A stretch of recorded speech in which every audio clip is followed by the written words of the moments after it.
Entonces teníamos que según la estabilidad que vaya a tener ese anión que se va a formar al perder el ácido, el protón hidrógeno, o sea, la estabilidad que vaya a tener esa base conjugada que se va a formar, mientras más estable sea ese anión o esa base conjugada, más ácido va a ser el ácido donde proviene, el ácido conjugado de esa base conjugada, digamos. Entonces veamos. Por ejemplo, acá el alcohol, vamos a hacer la comparación entre la acidez de un alcohol y de un ácido carboxílico. Obtenemos acá el alcóxido, el anión alcóxido, y acá hace una comparación, el pKa es de 16, y por ejemplo acá un ácido carboxílico en agua, ¿cierto? Obtenemos el anión carboxilato, pero vamos a ver que por resonancia obtenemos dos estructuras resonantes. Estas dos estructuras aportan al anión carboxilato. Miren, acá tenemos doble enlace. Después de oxígeno se trae ese par de electrones quedando cargado negativamente. Este par de electrones va a estabilizar esa carga positiva con el que va a quedar el carbono, generando un doble enlace acá y perdiendo esa carga negativa que tenía. Esta resonancia, estas dos estructuras resonantes, es lo que le aporta una gran estabilidad al anión carboxilato. Y podemos ver acá, a su vez, el pKa 5. Miren la diferencia entre la acidez del alcohol, que vimos que la diferencia era de 10 a la 11, ¿se acuerdan? En el Ka. Entonces veamos la energía de cada uno de ellos, en un diagrama de energía. Vemos la energía, veamos acá en el alcohol, la energía necesaria para llegar al alcóxido. Y miren la energía necesaria para llevar al anión carboxilato. Miren la diferencia de energía entre uno y otro. Esa diferencia de energía, esa menor energía para formarse el anión carboxilato, es lo que le da la estabilización, es la estabilización del carboxilato. Acá van a ver que ven que estas estructuras resonantes, estas dos estructuras, lo representa así, con un simple enlace y otro que es punteado. Los dos enlaces con el oxígeno se representa así, como que el doble enlace no llega a ser ni un simple ni un doble enlace, está acá, entre oxígeno, carbono, oxígeno, oxígeno, ahí está el electrón deslocalizado moviéndose, no está ni en un lado ni en el otro. Por eso es que se dice que se representa así con una línea punteada acá y una línea punteada en esta unión, en ese enlace, dejando como la mitad de un electrón, un medio.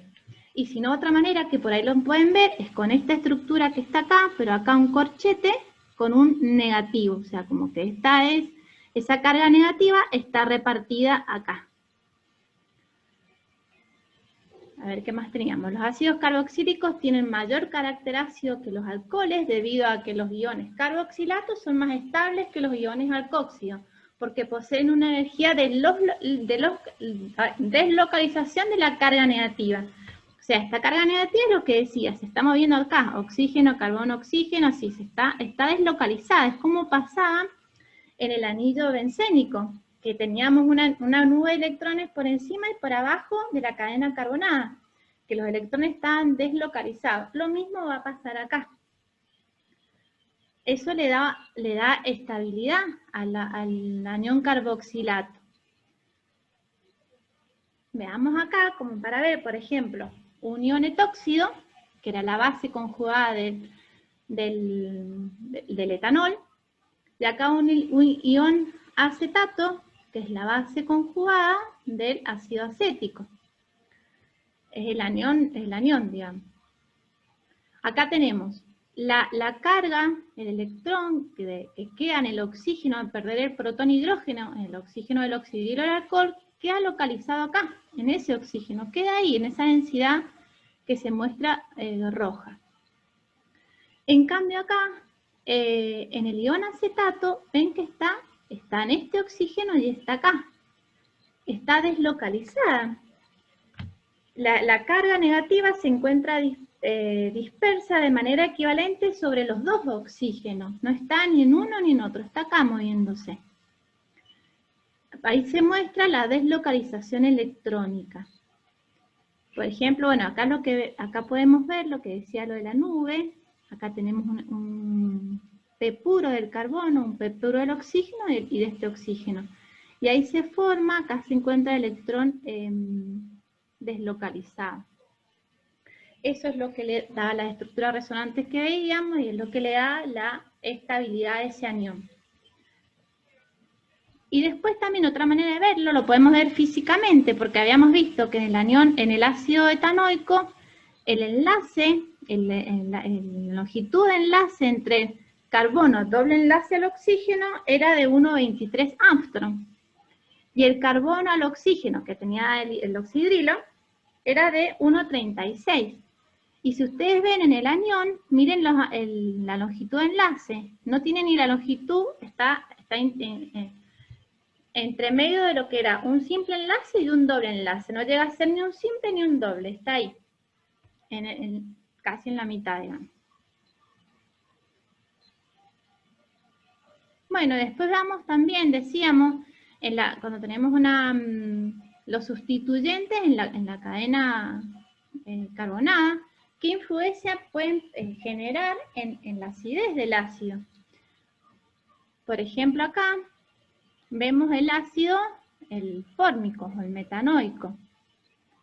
Este, que es el acético o el etanoico, tiene un grupo metilo. ¿Se acuerdan que los grupos alquilos cedían electrones? Al cederle electrones disminuye la acidez. Por eso el pKa es mayor. A diferencia, vean acá, el ácido acético que tiene un átomo electronegativo unido al carbono alfa, un flúor. Este que atrae electrones hace que se aumente la acidez, por eso el pKa disminuye. Y miren aún más, si tiene el ácido acético con 3 flúor unido en el carbono alfa, la acidez es mucho mayor, el pKa disminuye. Después veamos cómo va el efecto inductivo acá, por ejemplo. Vamos al último, al de la derecha, donde dice que el pKa es 2,89. Tenemos en el carbono alfa un halógeno, un cloro que es electronegativo y que se atrae los electrones. Tiene un pKa de 2,89. A medida que ese cloro se va alejando del grupo carboxílico, el pKa va aumentando. Al ir disminuyendo ese efecto inductivo del cloro, la acidez va disminuyendo. A medida que esté más cerca ese halógeno, la acidez aumenta. El pKa disminuye. ¿Está bien? Al estar ese halógeno ahí más cerca del grupo carboxilo que se atrae los electrones, que ejerce ese efecto inductivo, es más fácil que se salga ese protón hidrógeno. A medida que ese halógeno se va alejando, bueno, esa acidez va disminuyendo. Bueno, por eso decíamos, la acidez de un ácido carboxílico depende de la estructura de ese R, de qué sustituyentes pueda tener ese R. Es lo que dice por acá. A ver, acá tenemos la acidez de los ácidos carboxílicos. ¿Se acuerdan, por ejemplo, en química inorgánica, cuando uno ve el Ka? Bueno, cuando vemos el Ka del primer protón que retiramos del ácido es mucho mayor que el segundo Ka del segundo protón que retiramos. Por ejemplo, estoy pensando en el ácido sulfúrico. Bueno, acá va a pasar lo mismo. Al retirar el ácido, tenemos acá el ácido malónico. Este es el ácido dicarboxílico. Al retirar un protón hidrógeno de uno de los grupos carboxilo, tenemos un Ka, ¿cierto? Y acá tenemos una base conjugada que sigue siendo un ácido porque tiene acá otro protón hidrógeno para eliminar, para retirar, para desprenderse. Bueno, para desprender este protón hidrógeno y obtener este dianión malonato, obtenemos otra constante de acidez. Esta constante de acidez es mucho menor que la constante de acidez la 1. A ver qué dice. La primera constante de acidez muestra que el pKa está entre 1,3 y 4,5, por lo que se evidencia que los ácidos discarboxílicos son más ácidos que los monoscarboxílicos, porque los monoscarboxílicos decíamos que estaba entre 4 y 5, y acá miren cómo bajó. Al disminuir el pKa, aumenta la acidez. La primera disociación es más extensa, ya que vemos que el pK2, por ejemplo, aumenta hasta entre 4,3 y 5,5. Como tendencia general, se aprecia que a medida que aumenta la separación entre los grupos carboxilo, o sea que la cadena carbonada se va haciendo más larga, la primera constante de acidez toma valores más parecidos a los de los ácidos monoscarboxílicos. Veamos qué es lo que nos quiere decir. Por ejemplo, en el ácido oxálico, que era el ácido etanodioico, el pKa1 es 1,27, y el del ácido acético, que tiene un solo grupo carboxilo es 4,7. ¿Ven la diferencia? O sea, es mucho más ácido ese pKa1 para eliminar un protonhidrógeno de ese dicarboxílico a este protonhidrógeno del ácido acético que era monocarboxílico. Ahora, si esa cadena carbonada aumentó, acá tenemos el ácido adípico, que es el ácido hexanodioico, una cadena más larga, hay 4 carbonos entre los dos grupos carboxilo, el pK es 4,43. Y el pK de un ácido, del ácido hexanoico, o sea que es monocarboxílico, es 4,88. Eso es lo que dice ahí, que a medida que se va aumentando la cadena carbonada, el pK1 se asemeja bastante, se va acercando a lo que es el pKa del monocarboxílico, digamos, con la misma cantidad de carbono.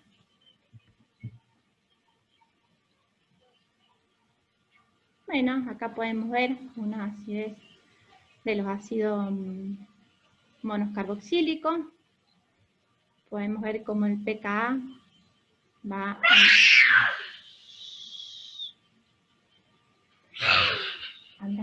aumentando.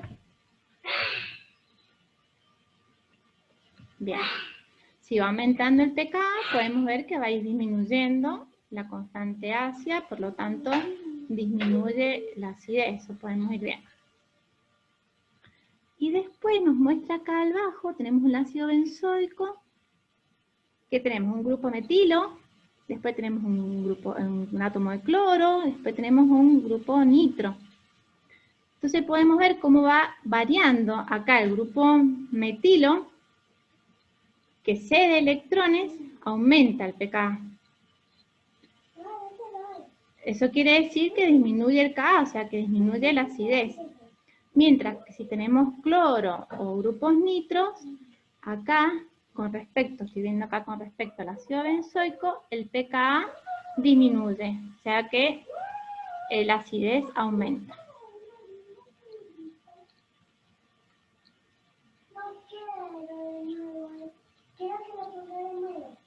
Después tenemos... Sí, ya va. Acá tenemos acidez de los ácidos discarboxílicos.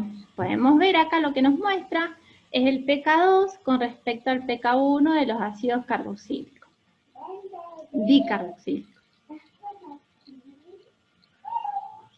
Bueno, acá vemos cómo se ve afectada la acidez, los efectos que genera los sustituyentes en la cadena carbonada. Acá vemos que cuando tienen, por ejemplo, trifluor, o sea, podemos ver acá, vamos a empezar por acá abajo. Acá tenemos los ácidos más débiles, que son cuando no tienen ningún sustituyente, no que sea atractor de electrones, digamos. Después, a medida que vamos incorporándole halógenos o grupos atractores de electrones, la acidez va disminuyendo. Mientras más cantidad de esos átomos o grupos incorporemos en la cadena, más todavía va a ser la acidez. Acá tenemos de algunos ácidos benzoicos disustituidos, en posición para, en posición meta, en posición orto, acá está el Ka del ácido benzoico. Por ahí podemos ver que en posición orto, esto de acá, aumenta bastante el Ka, debido a que están más cerca estos grupos sustituyentes del carboxilo, como para ver algo de esta tablita. Bueno, como para ver, visualizando valores de acidez en el laboratorio, podemos ver acá el ácido, este es el etanoico, que tiene un pH de 2,91, y cómo va aumentando y cómo va variando el color con el indicador a medida que vamos agregándole halógenos en la cadena del ácido etanoico, cómo va aumentando la acidez y va cambiando su color. Esa es una manera de ir viendo también el color del indicador.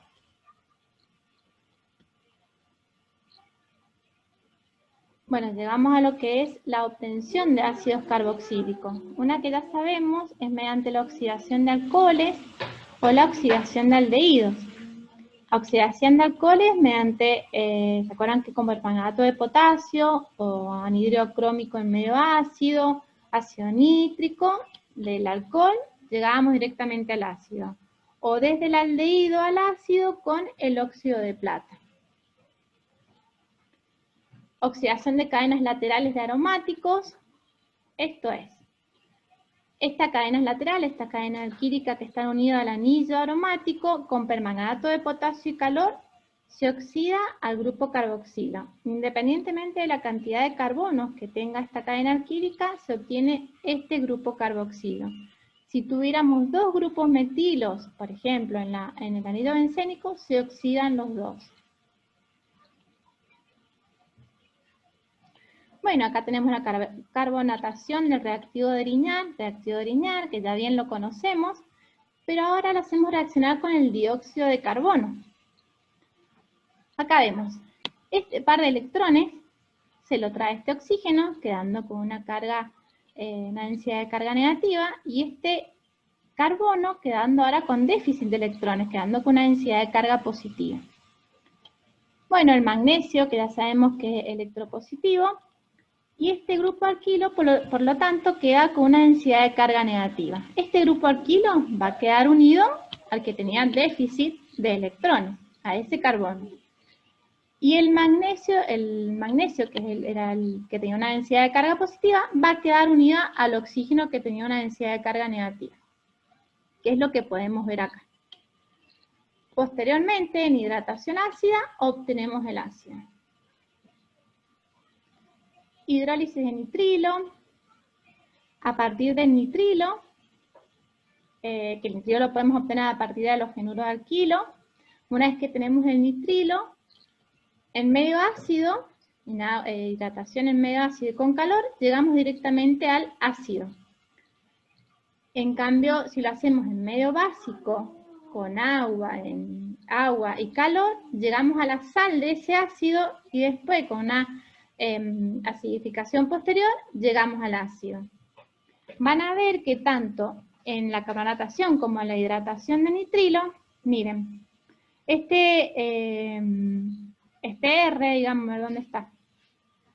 Es que no tenemos ninguno, acá lo vamos a ver mejor. Este R termina siendo el ácido con un carbono más. Este R acá también termina siendo el ácido con un carbono más. O sea que en los dos métodos se alarga la cadena carbonada en un carbono más.